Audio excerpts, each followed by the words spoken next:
চট্টগ্রামের লোহাগাড়ায় বাস মাইক্রোবাস সংঘর্ষে ঝরল 10 প্রাণ। বেশিরভাগ একই পরিবারে, ধারণা পুলিশের আহতদের হাসপাতালে ভর্তি। 5 আগস্টের পর জঙ্গিবাদের কিছুই ঘটেনি বললেন স্বরাষ্ট্র উপদেষ্টা। উগ্রপন্থার সুযোগ কাউকে নিতে দেয়া হবে না, তথ্য উপদেষ্টা মাহফুজ। নির্বাচন কেন্দ্রিক সংস্কার চায় বিএনপি, ঠাকুরগাঁয়ে মির্জা ফখরুল। লন্ডনে ছেলের সাথে পার্কে ঘুরলেন খালেদা জিয়া। ব্যাংককে বিমস্টেক সম্মেলন শুরু, কাল যোগ দেবেন ডক্টর ইউনূস, মোদি সহ শীর্ষ নেতারা। আলোচনায় দক্ষিণ এশিয়ার টেকসই উন্নয়ন।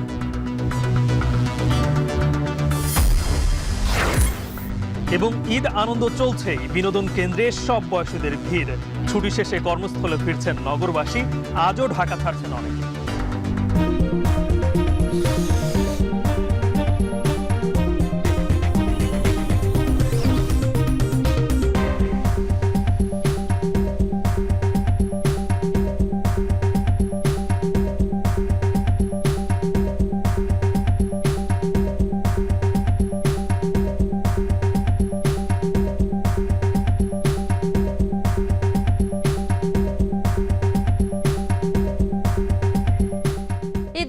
স্বাগত। এখন দুপুরে পুরো আয়োজনে আপনাদের সঙ্গে আছে আমরা দুজন, আমি শম্পা বিশ্বাস, আমি গালিব ইবনে রিয়াজ। লোহাগাড়ার চট্টগ্রাম কক্সবাজার মহাসড়কের লোহাগাড়ায় বেপরোয়া গতির একটি বাসের সাথে মাইক্রোবাসের সংঘর্ষে নারী শিশু সহ 10 জন নিহত হয়েছেন। গুরুতর আহত 2 জন চট্টগ্রাম মেডিকেলে চিকিৎসাধীন। এ নিয়ে ঈদের দিন সহ গত 3 দিনে লোহাগাড়া এলাকায় সড়ক দুর্ঘটনায় ঝরেছে 16টি তাজা প্রাণ। আহত হয়েছেন প্রায় 20 জন। হাইওয়ে পুলিশ ও স্থানীয়রা বলছেন, আঁকা বাঁকা, অপ্রশস্ত ও ঢালু পাহাড়ি সড়কের কারণে বারবার এই মহাসড়কে দুর্ঘটনা ঘটছে। বিস্তারিত প্রতিবেদনে। চট্টগ্রাম কক্সবাজার মহাসড়ক, এই সড়ক ধরেই দেশের নানা প্রান্ত থেকে শত শত গাড়ি প্রতিদিন ছুটে চলে পর্যটন নগরী কক্সবাজারে। তবে ঈদের আনন্দ ম্লান করে এই মহাসড়কের লোহাগাড়া এলাকায় 3 দিনে ঝরেছে 16টি প্রাণ। আহত হয়েছেন প্রায় অর্ধশতাধিক। সবশেষ বুধবার সকাল 7টার দিকে চুন্তির জাঙ্গালিয়া এলাকায় চট্টগ্রামগামী বেপরোয়া গতির রিলাক্স পরিবহনের বাসের সঙ্গে 2টি মাইক্রোবাসের সংঘর্ষে প্রাণ হারান 10 জন। এদের মধ্যে ঘটনাস্থলে 8 জনের মৃত্যু হয়। আহত 4 জনকে উদ্ধার করে চট্টগ্রাম মেডিকেলে নেওয়া হলে সেখানে আরও 2 জনের মৃত্যু হয়। দুর্ঘটনার পর মহাসড়কে যান চলাচল বন্ধ হয়ে যায়। পরে পুলিশ ও ফায়ার সার্ভিসের 1 ঘন্টার চেষ্টায় স্বাভাবিক হয় যান চলাচল। তবে গুরুত্বপূর্ণ এই মহাসড়ক কেন মৃত্যুফাদ হয়ে উঠল? স্থানীয়রা জানান, মাত্র 2 লেনের এই মহাসড়কটি খুব সরু ও আঁকাবাঁকা। এর মধ্যে লবণবাহী গাড়ি চলাচলে অধিকাংশ সময় সড়ক থাকে পিচ্ছিল, ফলে বাঁক নেয়ার সময় ব্রেক করতে গিয়ে নিয়ন্ত্রণ হারায় গাড়ি। সড়কে স্পিড ব্রেকার দেওয়ার পাশাপাশি জিগজ্যাগ লাইট লাগানো ও নির্দেশনা দিতে সড়ক ও জনপথ বিভাগকে জানানো হবে বলে জানায় হাইওয়ে পুলিশ। এখন চট্টগ্রাম। লোহাগাড়ার দুর্ঘটনার আরো খবর জানাতে এই মুহূর্তে দোহাজারী থানা থেকে যুক্ত হচ্ছেন সহকর্মী হাজেরা শিউলি। শিউলি, হতাহতদের পরিচয় জানা গেছে কিনা জানাবেন, সেই সঙ্গে জানাবেন আহতদের শারীরিক অবস্থা কেমন।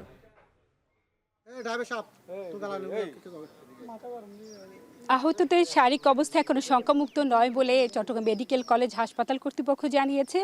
আর নিহতদের বেশ কয়েকজনের পরিচয় আমরা জানতে পেরেছি স্থানীয় এবং থানা সূত্রে, এবং এখানে আমরা জানতে পেরেছি একই পরিবারের 5 জন রয়েছেন। তার মধ্যে দুলাভাই, নাম দিলীপ বড়ুয়া, দিলীপ এবং তার ওয়াইফ, তারা স্বামী স্ত্রী এবং তাদের এক কন্যা সন্তান, এবং তাদের সাথে 2 জন তার শ্যালক। তাদের বাড়ি ঝিনাইদহ এবং কুষ্টিয়ায়। এর বাইরে চালক, মাইক্রোবাসের চালকের বাড়ি, তার নাম ইউসুফ, তার বাড়ি ঢাকার আজিমপুরের বলে জানা গেছে। বাকিদের পরিচয় এখনো শনাক্ত করা জানা যায়নি। তো আমরা এখন দুর্ঘটনা কবলিত মাইক্রোবাসটির সামনেই আছি। আপনি দেখতে পাচ্ছেন গাড়িটি একেবারে দুমড়ে মুচড়ে গেছে এবং চালকের আসনের গায়ে কিন্তু পাশেই বাইরে গাড়ির সামনে জুড়ে কিন্তু রক্ত লেপ্টে আছে এবং গাড়ির ভেতরে সেই মাইক্রোবাসের আরোহীর যারা প্রাণ হারিয়েছেন তাদের স্যান্ডেল সহ অন্যান্য ব্যবহার্য জিনিসপত্র, পানির বোতল সহ বেশ কিছু জিনিসপত্র আমরা এখানে দেখতে পেলাম।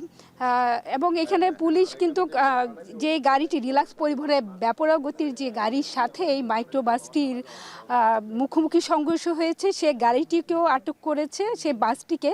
তবে চালক পালিয়ে গেছে এবং এই গাড়িটি দেখলেই বোঝা যায় আসলে এই দুর্ঘটনাটি কতটা ভয়াবহ এবং মর্মান্তিক ছিল। সকাল 7:30টার দিকে লোহাগাড়ার চুনতির জাঙ্গলিয়া এলাকায় এই দুর্ঘটনাটি ঘটে এবং পুলিশ এবং স্থানীয়রা জানিয়েছে রিলাক্স পরিবহনের বেপরোয়া গতির বাসটি আসলে কক্সবাজার থেকে চট্টগ্রামের দিকে যাচ্ছিল এবং যখন জাঙ্গালিয়া এলাকায় পৌঁছে সেখানে একটি বাঁক আছে এবং বাঁক নেওয়ার সময় গাড়িটি যখন গাড়িটি ব্রেক করতে গিয়ে আড়াআড়ি হয়েছে মহাসড়কের মুখোমুখি, তখনই বিপরীত দিক থেকে আসা মাইক্রোবাসটির সঙ্গে এটির মুখোমুখি সংঘর্ষের ঘটনা ঘটে এবং ঠিক ওই মুহূর্তেই পেছন দিক থেকে আসা আরেকটি মাইক্রোবাস দুর্ঘটনা কবলিত মাইক্রোবাসটিকে পেছন থেকে ধাক্কা দেয়। তাই এই করুণ পরিণতি এবং মাইক্রোবাসের যে আরোহীরা ছিলেন, পর্যটকরা যারা কক্সবাজারে বেড়াতে যাচ্ছিলেন, তাদের সেখানে ঘটনাস্থলে 7 জনের মৃত্যু হয়। বাকি 3 জনকে হাসপাতালে নেওয়ার পর বাকি 3 জন মারা যান। এছাড়া আরও 2 জন বর্তমানে চট্টগ্রাম মেডিকেল কলেজ হাসপাতালে চিকিৎসাধীন আছে এবং হাই পুলিশ এবং স্থানীয়রা বলছে এই সড়কটি অত্যন্ত গুরুত্বপূর্ণ হলো এত বছরে এটিকে 4 লেন করা হয়নি। সড়কটি খুবই অপ্রশস্ত, সরু, আঁকাবাঁকা, পাহাড়ি এবং এই সড়ক দিয়ে সবসময় লবণবাহী গাড়ি চলাচলের কারণে এটি পিচ্ছিল হয়ে থাকে এবং প্রতিনিয়ত দুর্ঘটনা ঘটনার পরও এখানে কোনো স্পিড ব্রেকার নেই, কোনো ধরনের নেই সড়ক নির্দেশনা যে এই এখানে একটু ঢালু রাস্তাটি বাঁকা বা এখানে সাবধানে গাড়ি চালাতে বলানোর জন্য যে নির্দেশনাগুলো থাকার কথা সেগুলোর কোনোটি এখানে নেই।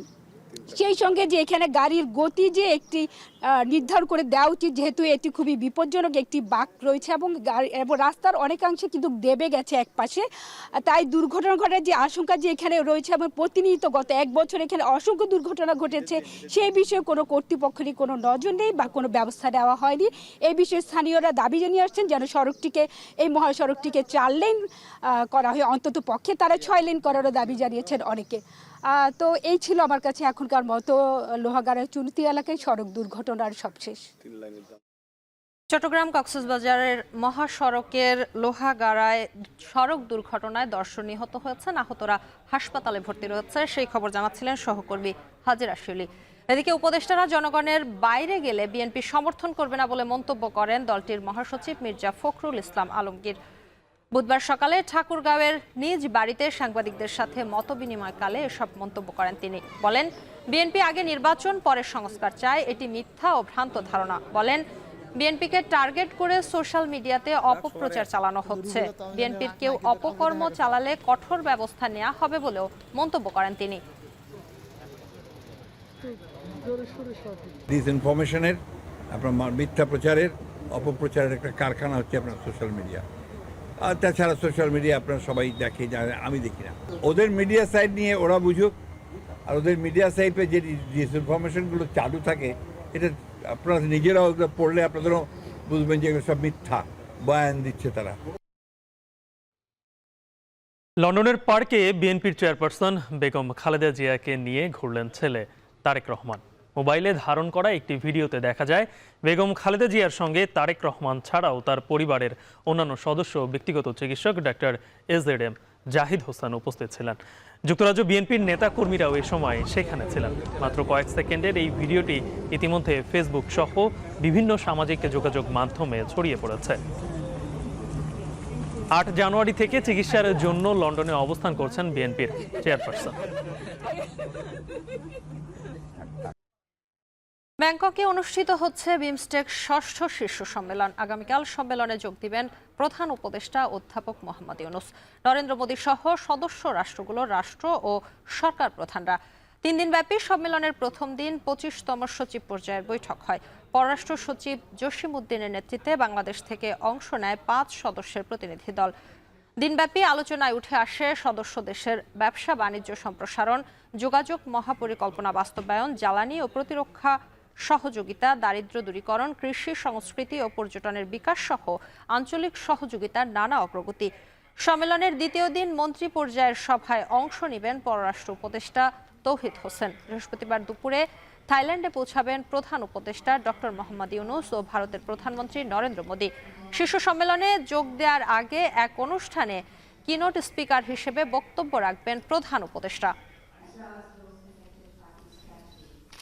Thailand this week as Prime Minister KP Sharma Oli embarked for the Southeast accompanied BIMSTEC সম্মেলনের আরো খবর জানাতে আমাদের সঙ্গে থাইল্যান্ড থেকে যুক্ত হচ্ছেন সহকর্মী হাসিব বিল্লাহ। হাসিব, সম্মেলনের প্রথম দিনের কর্মসূচি কি রয়েছে আর পররাষ্ট্র সচিব সাংবাদিকদের কি জানালেন?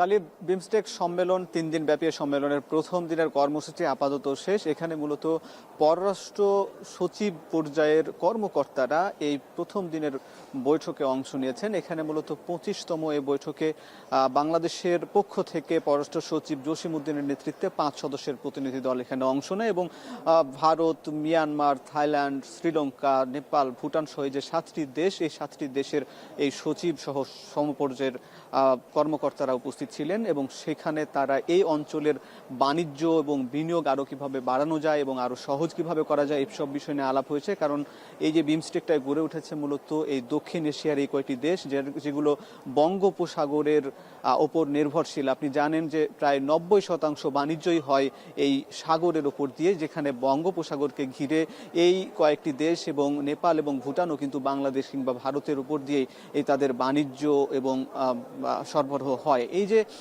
প্রায় এই 180 কোটি মানুষ এই বিমস্টেকের এই আওতাধীন এই 7টি দেশের সদস্য, যা বিশ্বের প্রায় 22%। এই যে এই বিমস্টেকটি গঠনই হয়েছিল মূলত 1997 সালে, যে প্রত্যেকটা দেশের সঙ্গে তাদের যোগাযোগটা আরো বাড়বে এবং অর্থনৈতিক এবং বাণিজ্যিক ক্ষেত্রে আরো অগ্রগতি হবে। কিন্তু আসলে দিন শেষে প্রতি বছর বা যেখানে নিয়মিত আরো কার্যক্রম হওয়ার কথা ছিল সেখানে অনেক বাধার কারণে সেগুলো সঠিক সময়ে সবকিছু সম্পন্ন হয়নি। এই সব কিছু প্রতিবন্ধকতা আছে এবং মূলত যেটি মুক্ত বাণিজ্য চুক্তি FTA সেটি কিন্তু এখনো বাস্তবায়ন হয়নি। যদি এটি বাস্তবায়ন হতো, এক দেশ আরেক দেশে শুল্ক ছাড়াই যদি তাদের পণ্য রপ্তানি আমদানি করতে পারতো, তাহলে এই কয়েকটি দেশ আরো লাভবান হতো, এদেশের মানুষের ভাগ্য উন্নয়নের আরো পরিবর্তন হতো। এজন্য কিছু কারিগরি জটিলতা আছে, এখানকার রাজনৈতিক প্রতিবন্ধকতা আছে, দ্বন্দ্ব আছে, কিছু সদিচ্ছার অভাব রয়েছে। এই যে বিমস্টেকের এই বিষয়গুলো, মুক্ত বাণিজ্য চুক্তি আরো কিভাবে এগিয়ে নিয়ে যায়, বাস্তবায়ন করা যায়, এই ব্যাপারে একটু গুরুত্ব দিয়েছেন আজকের এই বৈঠক যেটি হয়েছে। এবং এই বৈঠক শেষে পররাষ্ট্র সচিব বলেছেন যে আগামীকাল পররাষ্ট্র উপদেষ্টা পর্যায়ে বা মন্ত্রী পর্যায়ে বৈঠক হবে এবং তারপরে প্রধান উপদেষ্টা আসবেন এবং যে 7টি দেশের সরকার প্রধান, রাষ্ট্রপ্রধান, তারা তাদের বৈঠক করবেন, শীর্ষ সম্মেলন হবে এবং এছাড়া প্রধান উপদেষ্টা এবং নরেন্দ্র মোদীর একটা বৈঠক হবারও সম্ভাবনা রয়েছে। এছাড়া আরও বেশ কিছু দ্বিপাক্ষিক বৈঠকে প্রধান উপদেষ্টা অংশ নেবেন, যা বাংলাদেশের বাণিজ্য, অর্থনীতি সহ বিভিন্ন খাতে তিনি ভূমিকা রাখবেন। এই ছিল মূলত গালিব এই বিমস্টেক সম্মেলন থেকে সবশেষ খবর। গালিব। থাইল্যান্ডের ব্যাংকক থেকে বিমস্টেক সম্মেলনের সর্বশেষ তথ্য জানাচ্ছিলেন সহকর্মী হাসিব বিল্লাহ। 5 আগস্টের পর দেশে জঙ্গিবাদের কোনো ঘটনা ঘটেনি বলে জানিয়েছেন স্বরাষ্ট্র উপদেষ্টা জাহাঙ্গীর আলম চৌধুরী। দুপুরে রাজধানীর কয়েকটি থানা পরিদর্শন শেষে সাংবাদিকদের একথা বলেন তিনি। দুপুরে ঈদ পুনর্মিলনীর উদ্দেশ্যে খিলক্ষেত, ভাটারা ও বাড্ডা থানা পরিদর্শন করে উপদেষ্টা বলেন, সবাই মিলে জঙ্গিবাদ দমনে কাজ করতে হবে। ধীরে ধীরে পুলিশের মনোবল ফিরে আসছে। আইন শৃঙ্খলা পরিস্থিতিও বর্তমানে ভালো রয়েছে, তবে এক্ষেত্রে আরও ভালো করার সুযোগ আছে। পাশাপাশি কোনো মামলায় বিনা অপরাধে কেউ যেন হয়রানির শিকার না হয়, সেক্ষেত্রে সতর্ক থাকতে নির্দেশ দেন স্বরাষ্ট্র উপদেষ্টা। আমরা দায়িত্ব নেওয়ার পর কোনো ধরনের জঙ্গিবাদের কোনো কিছু দেখছেন? কোনো কিছু হয় নাই। এবং আল্লাহ দিলে আপনারা যদি সবাই সহযোগিতা করেন, জনগণ সাথে নিয়ে আমরা যদি কোনো ধরনের কোনো সমস্যা হয়, আমরা সবাই একসাথে মিলে সমাধান করব। ইনভেস্টিগেশনটা খুব প্রপারভাবে করতেছি, শুধু থানার ইনভেস্টিগেশন হবে না, এই জন্য কিন্তু আমরা আইজি লেভেল আমরা একটা কমিটি করে দিছি, যেন কোনো রকমে কোনোভাবেই কোনো নিরীহ লোক যেন সাজা না পায়। বাংলাদেশে চরম বা উগ্রপন্থার সুযোগ কাউকে নিতে দেয়া হবে না বলে হুঁশিয়ারি দিয়েছেন তথ্য ও সম্প্রচার উপদেষ্টা মাহফুজ আলম। তিনি বলেন, আলোচনা ও সতর্কতায় কাজ না হলে অস্থিতিশীলতা সৃষ্টিকারীদের বিরুদ্ধে হার্ড লাইনে যাবে সরকার। সকালে কুমিল্লায় গণ অভ্যুত্থানের সময় শহীদ মাসুম মিয়ার কবর জিয়ারত শেষে তিনি কথা বলেন। এ সময় তিনি আরো বলেন, কোনো রাজনৈতিক ও ধর্মীয় উগ্রপন্থা যেন মাথাচাড়া দিতে না পারে সেই চেষ্টা অব্যাহত রয়েছে। এ সময় গণমাধ্যম সংস্কার প্রসঙ্গে তিনি বলেন, অন্তর্বর্তী সরকার গণমাধ্যমের গুণগত সংস্কার চায়।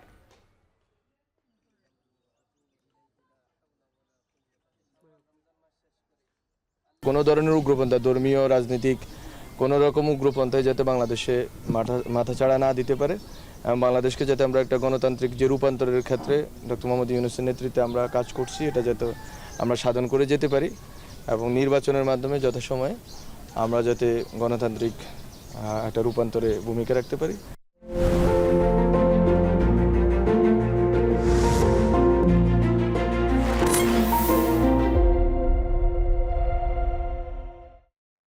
এবার ঈদের ছুটি কাটিয়ে কর্মস্থলে ফেরার খবর। ঈদের তৃতীয় দিনেও প্রিয়জনের সাথে ছুটি উদযাপন করতে রাজধানী ছাড়ছেন অসংখ্য মানুষ। পাশাপাশি দুর্ভোগ এড়াতে আগেভাগেই কর্মস্থলে ফিরছেন নগরবাসী।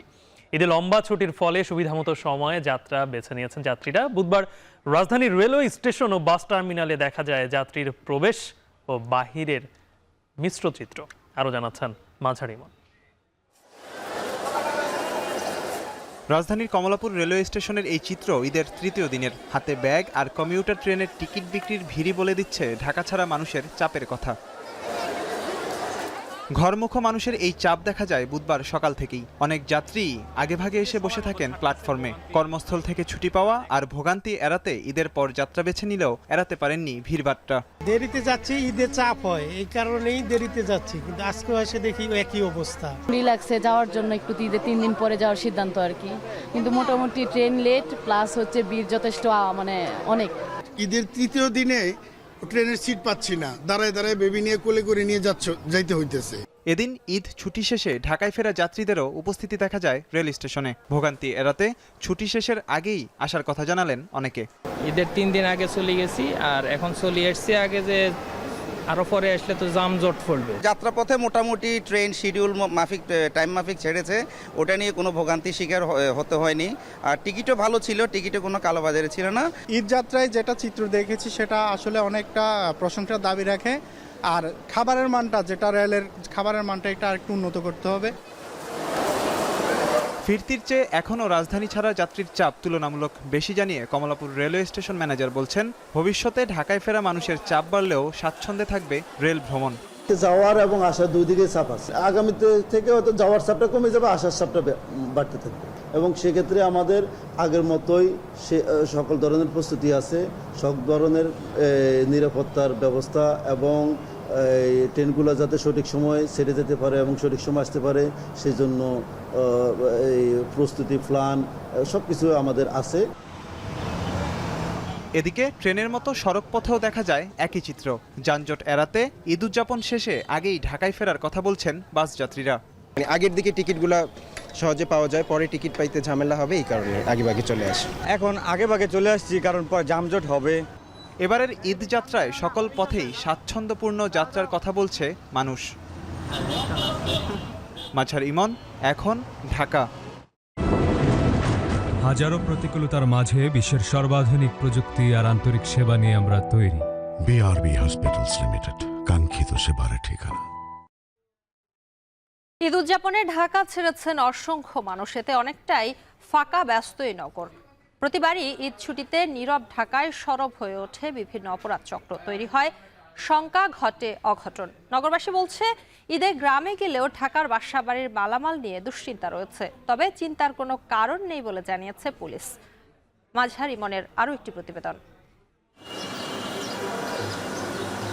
ভিড় ও ব্যস্ততার নগর ঢাকা। সকাল থেকে সন্ধ্যা বা সন্ধ্যা থেকে ফের সকাল, সবসময়ই সরগরম থাকে এই শহর।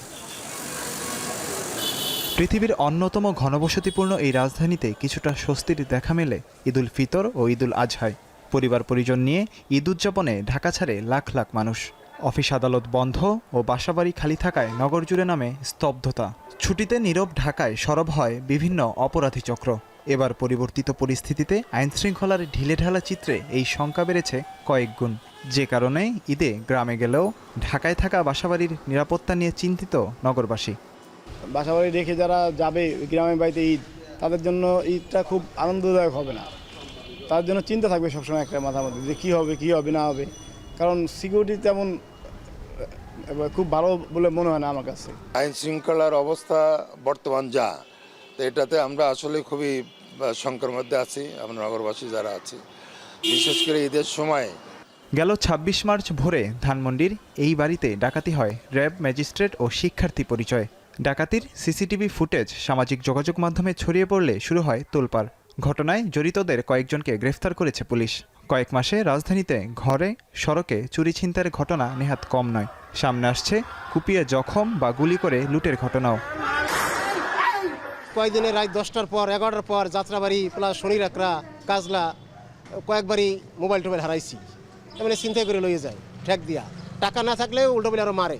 আইন শৃঙ্খলা বাহিনীর টহল থাকতো আগে 2-3 বার রাত্রে, এখন কোনো টহল নাই। আমাদের একটা দোকান, এখানে একটা প্রতিষ্ঠান, এখানে আরও বিভিন্ন প্রতিষ্ঠান আছে।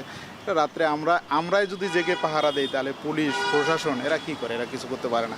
ঈদের ছুটিতে রাজধানীবাসীর নিরাপত্তায় বিশেষ বিভিন্ন পরিকল্পনার কথা জানিয়ে ঢাকা মহানগর পুলিশ ডিএমপি বলছে, আইনশৃঙ্খলা পরিস্থিতি নিয়ন্ত্রণে পুলিশকে সহায়তায় মাঠে সক্রিয় অক্সিলারি ফোর্স। কোনো রকম বড় দুর্ঘটনা ছাড়াই সুন্দর এবং সুশৃঙ্খলভাবে মানুষজন পবিত্র ঈদ উল ফিতর উদযাপন করতে পারবেন। আমরা যে নিরাপত্তা পরিকল্পনাগুলো গ্রহণ করেছি সেগুলো যথেষ্ট কার্যকর হবে। ইতিমধ্যে পুলিশের কাজের পাশাপাশি পুলিশকে সহায়তা করার জন্য ঢাকা মহানগরের বিভিন্ন থানাগুলোতে অক্সিলারি পুলিশ অফিসার নিয়োগ করা হয়েছে। তারাও পুলিশকে সহযোগী হিসাবে পুলিশের কাজে সহযোগিতা করছে। ঈদ পরবর্তী সময়ে কর্মস্থলে ফেরা থেকে শুরু করে নগরবাসীর সার্বিক নিরাপত্তায় সতর্ক থাকার কথাও জানান ডিএমপির কর্মকর্তা। মহানগর পুলিশ সর্বোচ্চ সেবা দেওয়ার জন্য প্রস্তুত রয়েছে। মাঝার ইমন, এখন ঢাকা।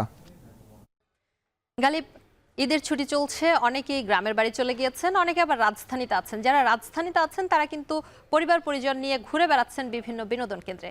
এবং সব আপনি জানেন, বিনোদন পার্ক তো রাজধানীতে খুব একটা বেশি জায়গা নেই, যা আছে সেখানে কিন্তু প্রচুর পরিমাণে ভিড়। আমাদের দুই সহকর্মী আছেন, একজন চিড়িয়াখানায়, আরেকজন আছেন হচ্ছে রমনা পার্কে। চিড়িয়াখানা থেকে যুক্ত হচ্ছেন সহকর্মী এস কে শাহন, আর রমনা পার্কে আছেন আরিফুল ইসলাম সাহাব। শুরুতেই শাহন, আপনার কাছ থেকে জানতে চাই যে চিড়িয়াখানার আগ্রহ কিন্তু বাড়তি একটা আগ্রহ থাকে এই ঈদের ছুটিতে, বিশেষ করে পরিবারের বাচ্চাদেরকে নিয়েই পরিবারের যারা বড়জনরা রয়েছেন তারা আসেন চিড়িয়াখানায়। আজকে তো তৃতীয় দিন, ভিড় কেমন দেখছেন? গারিব, সকাল থেকে আমরা অনেক ভিড় লক্ষ্য করেছি, অনেক মানুষ এখন পর্যন্ত আসছেন। সকালে যারা আসছেন তারা অনেকেই চলে গিয়েছেন, দুপুর নাগাদ অনেকেই আসছেন, অনেক ভিড় আমরা লক্ষ্য করছি। আমরা জানি যে গতকাল সবচেয়ে বেশি মানুষ হয়েছিল, 1,70,000 মানুষ এখানে প্রবেশ করেছিল। আজকেও চিড়িয়াখানা কর্তৃপক্ষ ধারণা করছে যে 1,30,000 থেকে 1,20,000 মানুষ এখানে আসবেন। আমরা তেমনটাই দেখছি যে অনেক মানুষ এখানে আসছেন, বিশেষ করে শিশুদের নিয়ে যে পরিবার পরিজন রয়েছে, তারা তাদের বাবা মা যারা আছেন তারা তাদের সন্তানদেরকে নিয়ে অনেক ভিড় করছেন এখানে। টিকিট নিয়ে আমরা অন্যান্য সময় অনেক অভিযোগের কথা শুনতে পাই। আজকে আমরা এখন পর্যন্ত টিকিট নিয়ে তেমন কোনো অভিযোগের কথা এখনও শুনতে পারিনি। অনেক কাউন্টার এখানে আছে, প্রবেশমুখ আছে 15টার মতো, অস্থায়ী কাউন্টারের পাশাপাশি প্রবেশমুখ বেশি থাকার কারণে সেই সমস্যাটা কিন্তু এখন পর্যন্ত দেখা যায়নি। যেহেতু ঈদের ছুটি রয়েছে, স্বাভাবিকভাবেই অনেক মানুষ এখানে আসবেন, সেটা কর্তৃপক্ষ আগে থেকেই জানতে পেরেছে বা তারা আজ করতে পেরেছে, সেজন্যই তারা এই ধরনের পদক্ষেপ নিয়েছে। তাছাড়াও কোনো অনাকাঙ্ক্ষিত যে ঘটনা সেটাও এখনও ঘটেনি। বিশেষ করে আমরা দেখে থাকি যে প্রতি বছর ঈদেই যে বিনোদন কেন্দ্রগুলোতে অনেক সময় বিভিন্ন রকম প্রতিবন্ধকতা আসলে দর্শনার্থীদের মোকাবিলা করতে হয়, সেই ধরনের প্রতিবন্ধকতা কিন্তু মোকাবিলা করতে হয়নি। দর্শকদের জানিয়ে রাখি যে চিড়িয়াখানায় 136 প্রজাতির 3034টির মতো প্রাণী রয়েছে। এগুলো দেখতে বিভিন্ন প্রজাতির প্রাণী, অনেক বিলুপ্ত প্রায় অনেক প্রজাতির প্রাণী রয়েছে, সেগুলোর কথাও আমরা শুনছিলাম অনেকের কাছে। শুধু ঢাকা নয়, আমরা রাজধানীবাসীর পাশাপাশি বিভিন্ন জেলা, ঢাকার পাশে যে বিভিন্ন জেলা বা ঢাকা থেকে অনেক দূরেও অনেক জেলা রয়েছে, সেখান থেকে অনেক মানুষ এখানে এসেছেন যারা কখনো চিড়িয়াখানায় আসেননি বা অনেকে পূর্ব অভিজ্ঞতা নিয়ে গিয়েছেন। সেই মানুষগুলো কিন্তু এই ঈদ উপলক্ষে, ঈদের ছুটি উপলক্ষে তারা চিড়িয়াখানায় দেখতে এসেছেন।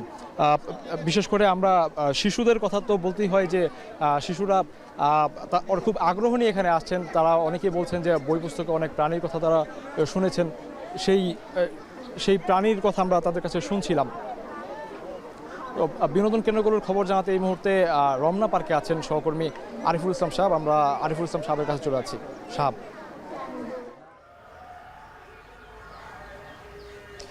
ঈদ মোবারক, ঈদের তৃতীয় দিনের শুভেচ্ছা সবাইকে। চিড়িয়াখানার গল্প শুনছিলেন, একেবারেই যেখানে খাঁচাই বন্দি আসলে জীবজন্তু, এই জায়গাতে আসলে খাঁচাই বন্দি নেই। এবং ঢাকার বুকে এরকম ইট পাথরের একটা শহরে প্রাকৃতিক পরিবেশ, সেটা রমনা পার্কের নামটা এই কারণেই আসবে ব্যতিক্রমভাবে, এবং সেখানে মানুষজন কিন্তু সকাল থেকেই আসছেন এবং মানুষের সমাগমে মুখরিত হচ্ছে রমনা পার্ক। এবং বসন্তে প্রকৃতির পরতে পরতে কিন্তু সবুজ কচি পাতাদের উচ্ছ্বাস এবং মৃদু বাতাস সেখানে হঠাৎ করে সেই পাতাদের দুলিয়ে দিয়ে যাচ্ছে, এবং সেই বাতাসেই আসলে দোল খেতে এই রমনা পার্কে কিন্তু সকাল থেকে মানুষজন এসেছেন, ক্রমান্বয়ে আসছেন অনবরত, এবং প্রতিনিয়ত এই যাত্রাটা বের হওয়া এবং ঢোকার যাত্রাটা রয়েছে। এবং এই জায়গায় একই সঙ্গে পাখিদের কিচিরমিচির, সব মিলিয়ে মানুষের পদচারণায় মুখরিত রমনা পার্ক, পাখিদের কিচিরমিচির, প্রাকৃতিক একটা পরিবেশ, একেবারেই স্নিগ্ধ একটা ছায়াশীতল পরিবেশে সব মিলিয়ে একটা দারুণ কম্বিনেশন তৈরি হয়েছে। এবং সেখানে বাড়তি একটা উন্মাদনা যোগ করেছে, এখানে রমনা পার্কে ওয়াটার বোট রয়েছে, এবং সেখানে পরিবার পরিজন নিয়ে যারা এসেছেন তারা কিন্তু ওয়াটার বোটে করে সময় কাটাচ্ছেন। একেবারে ছোট থেকে মুরব্বীরা পর্যন্ত, বয়স্ক ব্যক্তিরা পর্যন্ত সবাই কিন্তু এখানে এসেছেন, এবং চৈত্রের দাবদাহকে উপেক্ষা করে তারা এই ঈদের আনন্দে মেতে উঠতে আসলে তাদের পরিবার পরিজন নিয়ে বের হয়েছেন। এবং রমনা পার্ক সেটার জন্য খুবই দারুণ একটা জায়গা, এবং সেই জায়গাটাতে ঘোরার যেই উচ্ছ্বাসটা, সেই জায়গাতে ঘোরার যেই আনন্দটা, সেটা থেকে কেউ বঞ্চিত হতে চান না। অন্তত ঢাকায় যারা বসবাস করেন তাদের ক্ষেত্রে তো সেটা অবশ্যই দারুণ একটা অপরচুনিটি বা দারুণ একটা সুযোগ বলতেই হবে। সেই সুযোগটা নিতেই আসলে সবাই এখানে এসেছেন। তবে চৈত্রে মাসের শেষের দিকে দুপুরের যেই দাবদাহ থাকে, যেই গরম থাকে, যেই উষ্ণতা থাকে, সেটা আসলে অনেকেই হয়তোবা অতিষ্ঠ হয়ে উঠতে পারেন, যার কারণে আমরা সচরাচর যেটা দেখি যে বিকেলের দিকে আসলে রমনা পার্কে মানুষের পদচারণা আরও অনেক বেশি থাকে, আরও অনেক বেশি লোক সমাগম হয়, এবং এটাতে করে যেটা হয় যে একই সঙ্গে সবাই সেটা আনন্দে উপভোগ করার জন্য এখানে চলে আসেন। এবং বসন্তে বা এই সময়ে যেটা বলা হয় যে 3 কোকিলের ডাক, আমরা জেনে থাকি যে এশীয় কোকিল আছে, তারপরে আরও বিভিন্ন প্রজাতির কোকিলা রয়েছে, তারাও কিন্তু এখানে ডাকে কিচিরমিচির শব্দে। এবং এই লোভটা আসলে সংবরণ করা খুবই কঠিন। যান্ত্রিক শহরে আসলে এই ধরনের প্রাকৃতিক যেই নিদর্শনগুলো, সেগুলো উপভোগ করার জন্য আসলে খুব বেশি জায়গা তো ঢাকার বুকে নেই। সব মিলিয়ে আমার মনে হয় যে ঈদের তৃতীয় দিনটা যারা রমনা পার্কে এসেছেন তাদের কাছে দারুণ কাটছে। এবং রমনা পার্ক থেকে এই ছিল আমার কাছে সর্বশেষ। জানছিলাম ঢাকার বিনোদনের চিত্র, এবারে যাব ঢাকার বাইরে। ঈদের তৃতীয় দিনে পর্যটকের ঢল নেমেছে কক্সবাজারে। বিপুল মানুষের পদচারণায় মুখর সৈকত ছাড়াও অন্যান্য দর্শনীয় স্থান।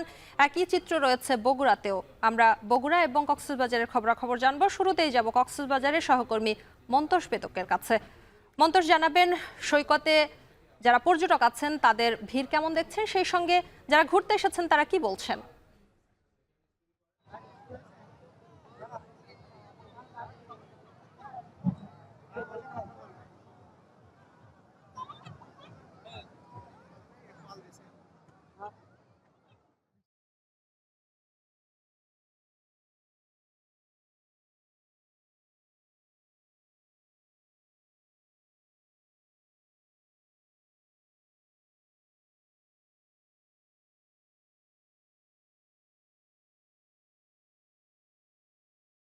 মুহূর্তে 31 ডিগ্রি সেলসিয়াস তাপমাত্রা, যেটি 36 ডিগ্রি সেলসিয়াসের মতোই কিন্তু অনুভূত হচ্ছে, এবং বেশ ব্যবসায় একটি গরম পরিবেশ কিন্তু এখানে সৈকতে বিরাজ করছে। আমরা দেখছি যে এই যে তপ্ত রোদ, ব্যাপক গরম একটি আবহাওয়া, এটির মধ্যেও পর্যটকদের যে উচ্ছ্বাস সেটি কিন্তু থেমে থাকেনি। আমরা দেখছি যে অত্যন্ত আনন্দ উচ্ছ্বাসের সাথে এখানে সকাল থেকে পর্যটকরা এখানে সময় অতিবাহিত করছেন, এবং পুরো সৈকত জুড়ে আসলে সকাল থেকে ব্যাপক পর্যটকের উপস্থিতি আছে। দেশের বিভিন্ন প্রান্ত থেকে তারা এসেছেন, এবং সমুদ্রের প্রতি যে চিরায়ত টান, কিংবা এখানকার যে পাহাড়ি অঞ্চল রয়েছে, কক্সবাজারের যে মহেশখালীর দ্বীপ উপজেলা মহেশখালী রয়েছে, এইসব এলাকার প্রতি যে সারা বাংলাদেশের মানুষের একটি টান কিন্তু রয়েছে, এবং সেই অনাবিল টানেই কিন্তু, অনাবিল সৌন্দর্যের টানেই কিন্তু পর্যটকরা এখানে ছুটে আসেন। এবং গতকাল থেকে আসলে কক্সবাজারে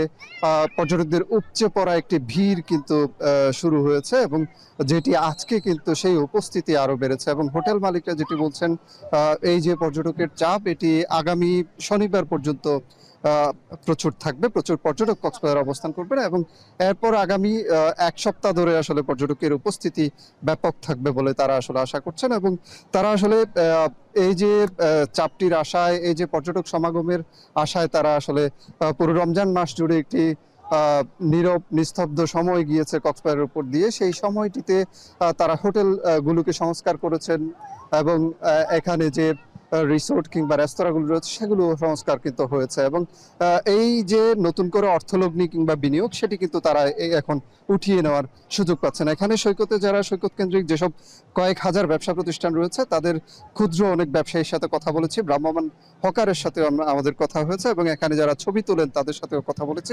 তারা যেটি বলছেন যে এই যে ব্যাপক পর্যটক সমাগম এটির কারণে তারা কিন্তু এখানে তাদের যে আয় সেটি বেড়েছে এবং এই ধরনের পর্যটকের চাপ যাতে কক্সবাজারে থাকে সেটি তারা আসলে আশায় থাকেন এবং সেই আশাটি তাদের আসলে পূরণ হয়েছে। এবং আমরা সৈকত জুড়ে যেহেতু ব্যাপক পর্যটকের উপস্থিতি আছে, এখানে স্থানীয় প্রশাসন বিশেষ করে ট্যুরিস্ট পুলিশ এবং জেলা প্রশাসনের পক্ষ থেকেও তৎপরতা রয়েছে। এর বাইরে কোনো পর্যটক যাতে সমুদ্রে নেমে বিপদাপন্ন পরিস্থিতিতে না পড়েন সেটি নিশ্চিত করতে এখানে লাইফগার্ড সদস্যরাও কিন্তু মোতায়েন রয়েছেন।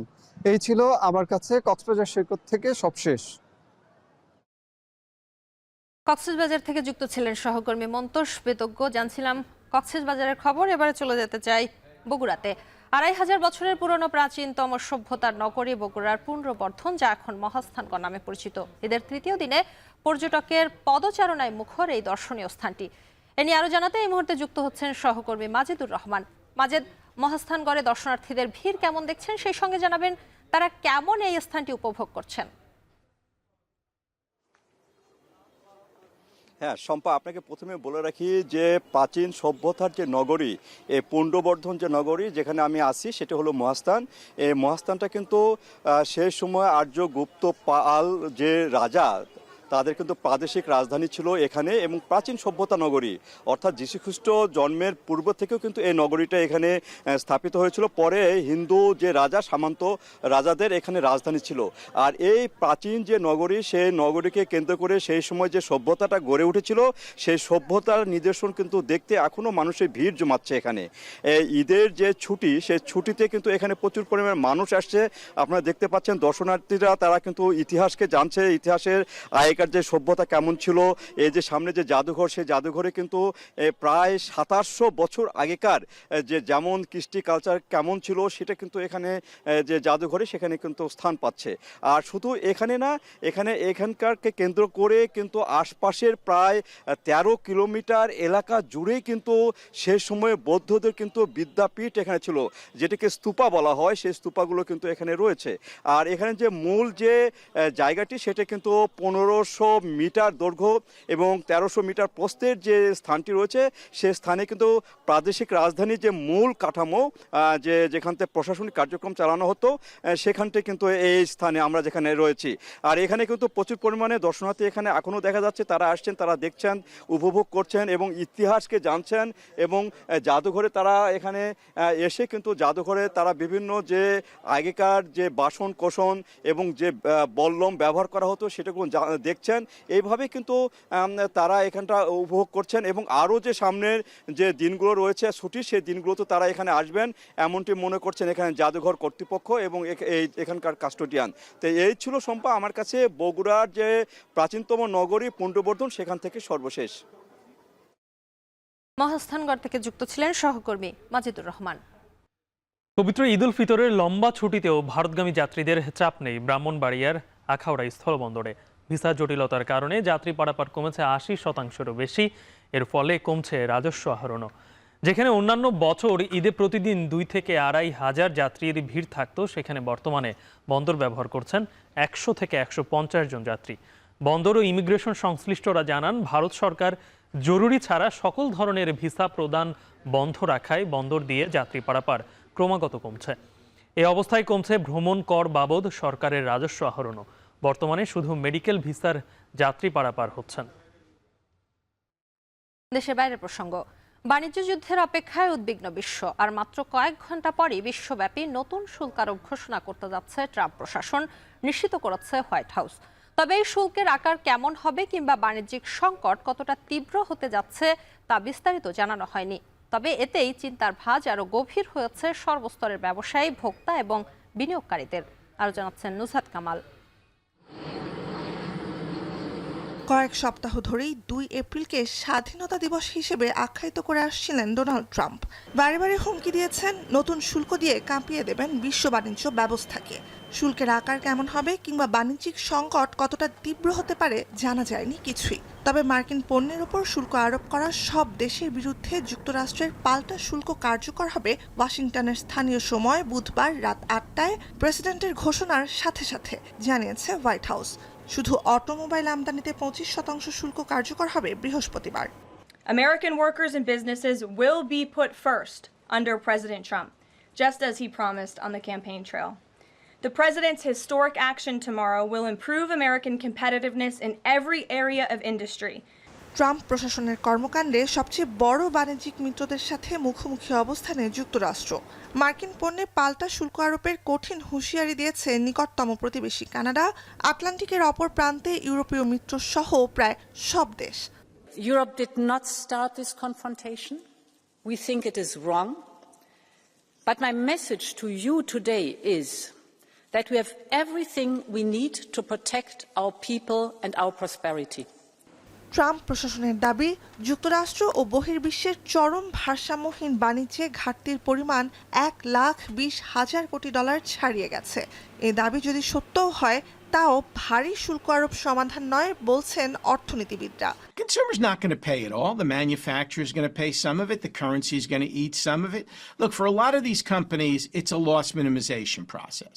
Okay, you know, if I'm a producer of a good, and I'm very much need the U.S. marketplace.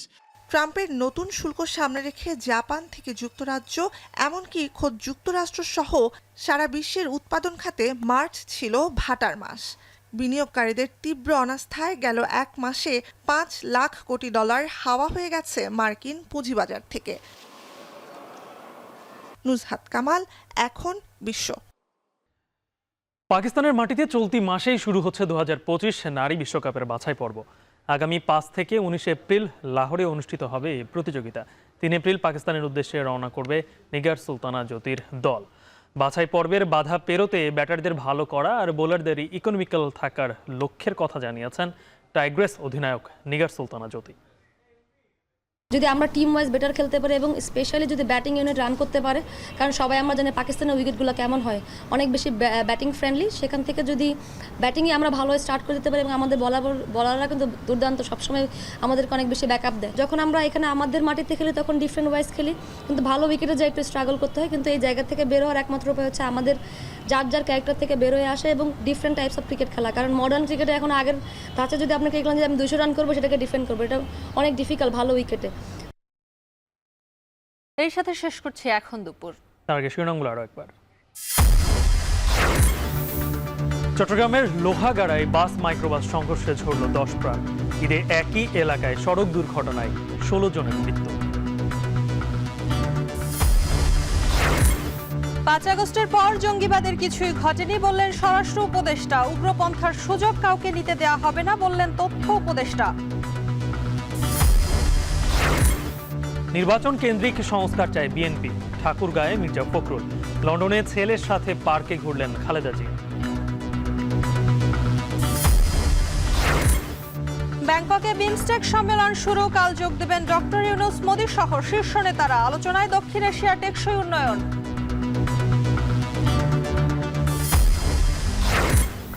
এবং ঈদ আনন্দ চলছে। বিনোদন কেন্দ্রে সব বয়সীদের ভিড়। ছুটি শেষে কর্মস্থলে ফিরছেন নগরবাসী। আজও ঢাকা ছাড়ছেন অনেকে। শেষ করছি এখন দুপুর। সঙ্গে থাকায় ধন্যবাদ সবাইকে।